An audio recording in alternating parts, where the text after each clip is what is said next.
ബാഹുബലിക്ക് മൂന്നാം ഭാഗം വരുന്നു. വൈറലായി പ്രഭാസിന്റെയും റാണയുടെയും വാക്കുകൾ. ഇന്ത്യൻ സിനിമാ ചരിത്രത്തെ മാറ്റിമറിച്ച ബാഹുബലിക്ക് മൂന്നാം ഭാഗം വരുന്നുവെന്ന് അഭ്യൂഹം. നെറ്റ്ഫ്ലിക്സിൽ റിലീസ് ചെയ്ത ബാഹുബലി ദി ടോർച്ച് ബെയറർ എന്ന ഡോക്യുമെന്ററിയിലെ ചില ദൃശ്യങ്ങളാണ് ഈ പുതിയ അഭ്യൂഹങ്ങൾക്ക് വഴിയൊരുക്കിയത്. സിനിമയുടെ അണിയറ പ്രവർത്തകരും താരങ്ങളും വീണ്ടും ഒന്നിക്കുന്നുവെന്ന സൂചനകൾ സോഷ്യൽ മീഡിയയിൽ ഇതിനോടകം വൈറലായി കഴിഞ്ഞു. വൈറലായ ആ വീഡിയോ ക്ലിപ്പിൽ നടൻ റാണ ദഗ്ബാട്ടി പറയുന്നത് ലോകം ഒരുപക്ഷെ ഇനിയും തയ്യാറായിട്ടുണ്ടാകില്ല, പക്ഷേ ബാഹുബലി ഉണ്ടാകും എന്നാണ്. ഈ സമയത്ത് പ്രഭാസ് തന്റെ 3 വിരലുകൾ ഉയർത്താൻ ശ്രമിക്കുമ്പോൾ റാണയും അനുഷ്കയും ചേർന്ന് തടയുകയും ചിരിക്കുകയും ചെയ്യുന്നു. പാരമ്പര്യം തുടരുന്നു എന്ന വാചകത്തോടു കൂടിയാണ് ഈ ക്ലിപ്പ് അവസാനിക്കുന്നത്.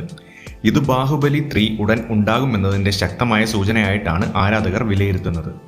2026 ജൂൺ 26-നാണ് ബാഹുബലി ദി ടോർച്ച് ബെയറർ നെറ്റ്ഫ്ലിക്സിൽ പ്രദർശനം ആരംഭിച്ചത്.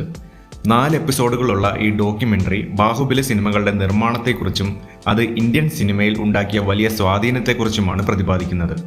ഈ ഡോക്യുമെന്ററിയിലെ വെളിപ്പെടുത്തലുകളാണ് സിനിമയുടെ മൂന്നാം ഭാഗത്തെക്കുറിച്ചുള്ള ചർച്ചകൾക്ക് വീണ്ടും ജീവൻ നൽകിയത്. ബാഹുബലി 3നെ കുറിച്ച് സംവിധായകൻ SS രാജമൗലി ഇതുവരെ ഔദ്യോഗികമായി പ്രതികരിച്ചിട്ടില്ല. സിനിമ ഏത് രീതിയിലായിരിക്കും തിരിച്ചു വരിക എന്നതിനെക്കുറിച്ചും നിലവിൽ ഔദ്യോഗിക വിവരങ്ങളൊന്നും ലഭ്യമല്ല.